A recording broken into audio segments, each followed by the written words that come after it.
most likely we get Jude Bellingham. They get another young player, getting a very talented young player in there. So I think they will be okay.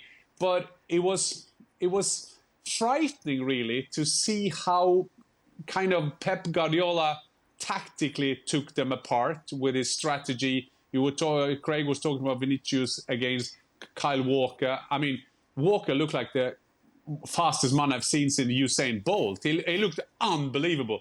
And the rest of the team, Benzema didn't have many touches of the ball. Only Courtois were up to his best. Of course, there was a big decision before the game where he put Rudiger on the bench. Rudiger kind of controlled Erling Haaland in the first game, but it wouldn't have made any difference if Rudiger played there. There's no chance whatsoever.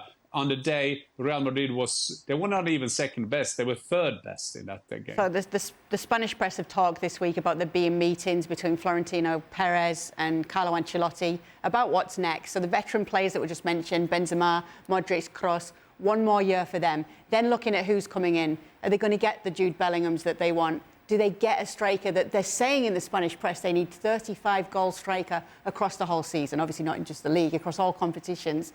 These are the things they're looking at. How much work do they need to do when it comes to transitioning? Well, quite a bit, because I don't think you can play Kroos and Modric at that level of competition.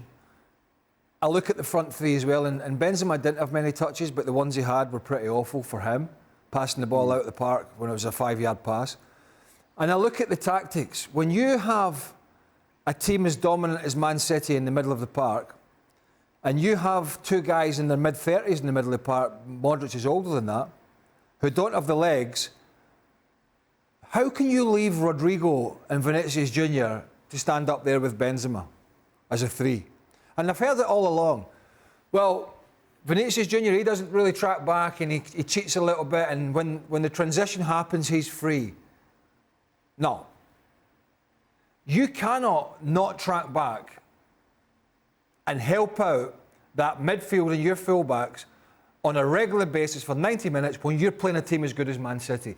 And I think the one thing it showed to me was that, not domestically last year, but in Europe, Real Madrid got away with it.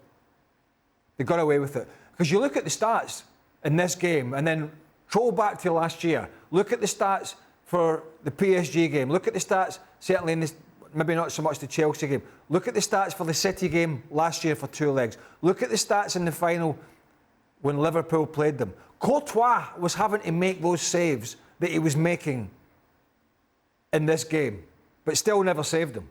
City scored 4 goals, and Courtois was arguably one of the men of the match, right? The year before, they were getting away with that because Liverpool didn't finish them off in the final. Had the chances, dominated the game. City didn't finish him off in the Bernabeu. This year, they haven't got away with it. They've not been able to cope with leaving the two guys up there. They've not been able to cope in the middle of the park. And that's not to say it's easy against City. It's not, because, yeah, and these players take up positions that are so difficult to mark. Gundogan and De Bruyne and Bernardo Silva. You're always looking around going, where the hell are they? They don't play traditional positions. That being said, Ancelotti and his team should have made it more difficult for City to play through them. It was too easy. John Stones and Rodri, who I thought was brilliant again, Rodri, absolutely brilliant, taking it from left to right off the... This guy will take it if there's 3 players around him. But how can you allow him 20 yards of space in the middle of the park? How many times did Stones and Rodri pick it up and just drive forward?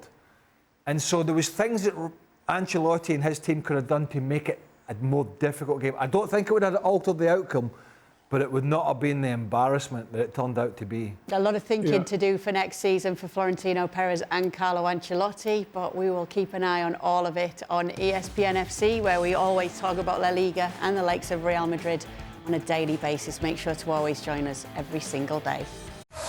Thanks so much for watching ESPN on YouTube, and for more sports highlights and analysis, be sure to download the ESPN app, and for premium content and live streaming, subscribe to ESPN Plus.